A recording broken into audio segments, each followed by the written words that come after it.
So in Ubik, the author uses the ads to exaggerate what happens in our reality with actual brands and brand names. In the book, there's an ad that goes, "My hair is so dry, so unmanageable. What's a girl to do? Simply rub in creamy Ubik hair conditioner.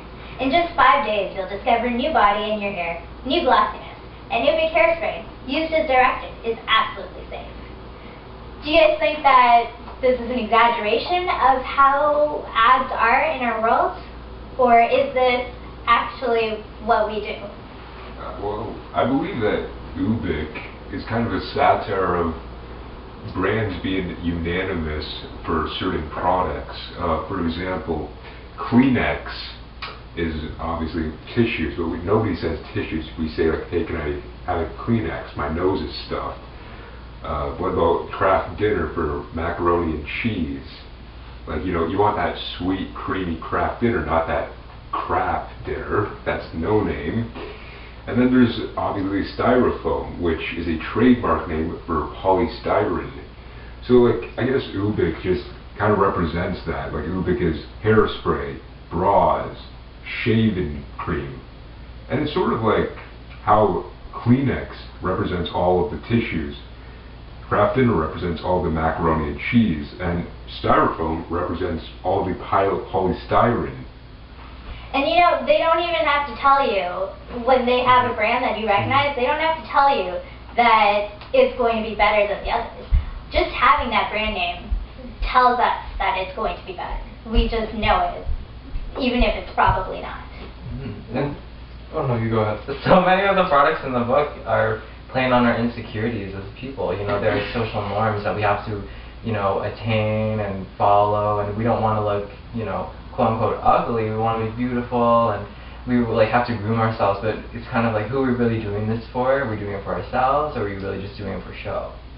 Well, yeah, and this is the world that we live in, and it was created by advertisements. Nobody just decided to start wearing makeup and then it just snowballed from there. It was, advertisements were put out there. There was a top brand name that everybody wanted to have. This is the best kind of makeup. This is the best kind of deodorant. This is the best kind of shaving cream. The best kind of, brand of clothing, And so everything we are is thanks to advertising. This is the world we live in. Because advertisement agencies, they always try to represent the perfect life, like you said. I saw a commercial for Stella, where it's a man and a woman.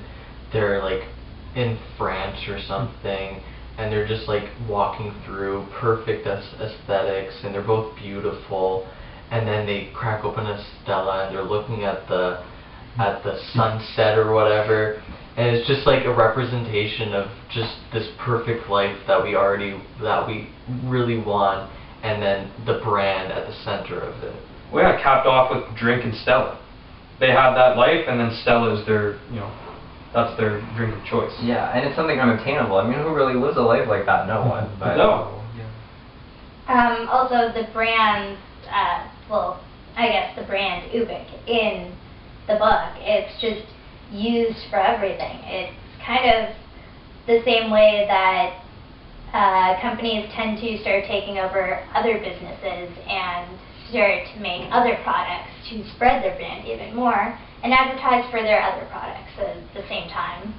Well, yeah, Walmart does that, and I just think what Ubik represents in terms of the direction where the world's going, Ubik has just become this mega brand where, like we were saying with, all tissue now is just Kleenex. Even if it's not Kleenex, we still call it a Kleenex because it's a tissue, and it's just going to get to that point where suddenly every single product is just one thing. It's just Ubik. Can I have a glass of Ubik to wash down this Ubik that I'm eating? Yeah. I'm going to brush my teeth with Ubik afterwards and sleep on my Ubik. Yeah, go to sleep on my nice Ubik mattress, and set my alarm on my Ubik alarm clock. And soon there will be only one word in the English language. Well, yeah, exactly. And it's just that's kind of it's that's the power that advertising has. There's just going to be this mega brand that's going to take over everything. They're going to make everything, and they're going to slap their name on it. But that kind of may lead to ruin as well. I mean, you need to have competitors in Oh, business. absolutely. And having that one brand name might actually cause some problems because they won't have any competition. That's just world domination right there. Yeah. Yeah. And again, it brings it back to consumerism and how we just buy products, you know, sometimes with a name. It kind of makes it seem very, the ads in the book, they make them seem very silly, but it actually is kind of what's happening right now. It just goes into what we want, and it doesn't tell us why we need it or how it's going to help us at all. It's just, this is what you need. And that's kind of what the ads do today. Well, yeah, they'll show you why you need it in just a very materialistic kind of way. Yeah, very shallow. Yeah, oh, absolutely.